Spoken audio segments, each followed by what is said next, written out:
Hi there, everyone, and welcome to another edition of the FDU Women's Soccer Report on FDUnites.com here in the Stratus Arena.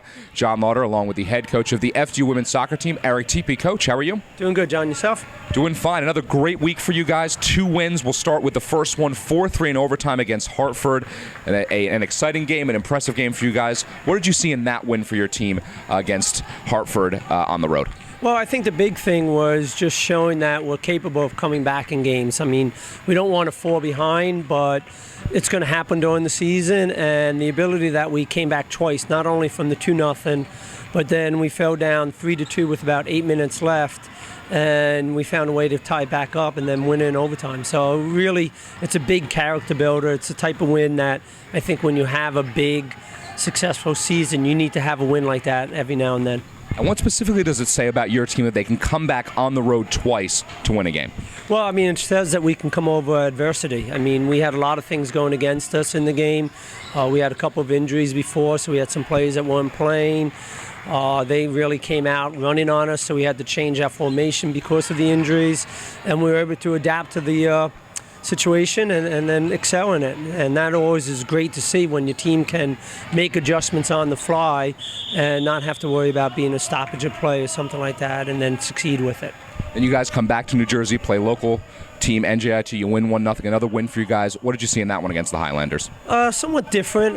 Again, I think we spent a lot of energy in the first game, so I don't know if we had a lot to play when we came back.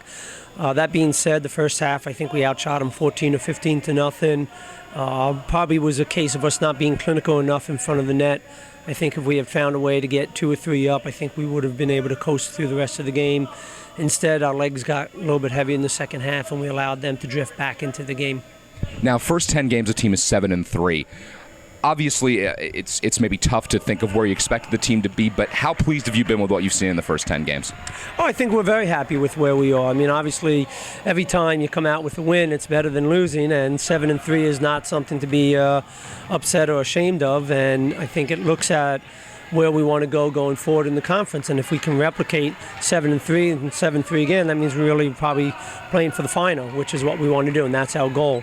I think the more important aspect is I think we've learned a lot about ourselves as these games have come on. So, you know, every time we've had a game where it's been a little bit tough and maybe we lost, or maybe we didn't do something well, we've come back the next game a little bit stronger. And that shows that we're capable of picking up little things and improving upon them during the week. And that's what counts when you get to conference. And you actually finally start that conference slate. You got Mount St. Mary's Friday, then LIU Brooklyn Sunday. What do you expect to see in those first 2 matches? You go on the road for Mount St. Mary's, then at home for LIU Brooklyn. Well, I expect 2 tough matches. I mean, Mount St. Mary's, you know, I know their record hasn't been all that great so far, but what they have shown is they've been very competitive at home. And then you add that it's a conference opener, and we expect them to be fired up and for it to be a very, very difficult game for us. And we're looking at trying to go down there, find a way to get a result. And, you know, if you get the results on the road, then you should be able to hold court at home.